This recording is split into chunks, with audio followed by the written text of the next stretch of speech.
Encontramos acá en la Universidad de La Sabana, donde vamos a hablar un poco sobre todo lo que pasó con los periódicos, la estructura, cuáles eran los objetivos. Hola Daniela, ¿cómo estás? Hola Camila, bueno, sí, como estás diciendo, había un problema constante con los periódicos, ya que desde el principio, desde el inicio del periodismo aquí en Colombia, todo se ha visto muy relacionado con la política. Entonces los periódicos eran el vehículo más preciso, eran el vehículo más necesario para el poder. El que tenía de pronto la potestad de escribir, el que tenía la potestad de dar a conocer sus ideas mediante un periódico, tenía la posibilidad de influir en las otras personas. Hoy en día todavía vemos que los periódicos influyen en nosotros, en nuestra forma de pensar, que cambian ciertos aspectos de pronto de conocer acerca de la sociedad.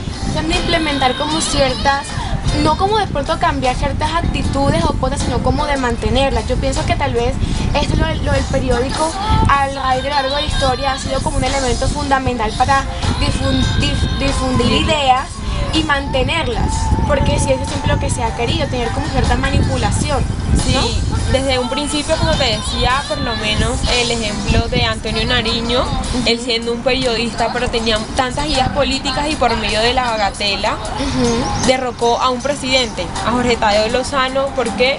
Porque es que la información te da poder.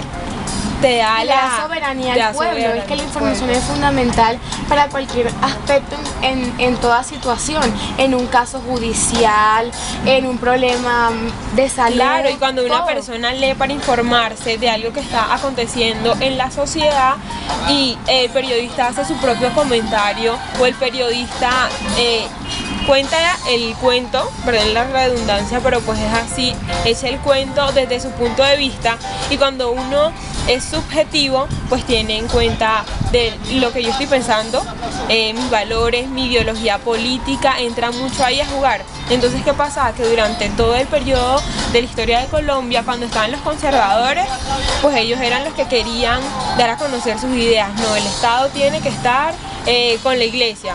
Están los liberales, el Estado no puede estar con la iglesia, o difundían el pensamiento que ellos querían que las personas empezaran a creer que eso era lo que tenía que pasar.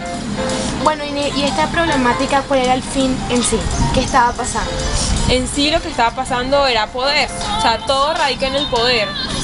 Yo quiero que la gente piense lo que yo creo para que todos sigan mi ideología, para que todos se conviertan en liberales, para que todos se conviertan en conservadores. ¿Y dónde estaba quedando la objetividad? Eso estaba reciente, o sea, hasta los pocos años es que se ha inculcado en el periodismo colombiano, porque estaba perdido, no era importante, en ese momento solamente era transmitir mi idea desde mi punto de vista, desde mi ideología, no podía ser objetivo a la hora de contar los sucesos, o sea, no. Si yo era conservador, pues tenía que echar el cuento desde mi punto de vista conservador, pero uno veía los periódicos, entonces si era conservador era muy diferente a tu ver un periódico liberal, porque ellos te contaban desde su perspectiva, desde lo que a ellos les parecía bueno. Entonces ahí radica como la forma de pensar dentro de la noticia. Ya ahí no había objetividad de contar el hecho tal como sucedió, para que la sociedad sea la que decida qué debía creer, qué debía hacer, sino que creyera lo que debía pensar. Exacto, entonces en conclusión podemos hacer una analogía entre el antes y el ahora, de que la información es fundamental en todos los aspectos de la vida.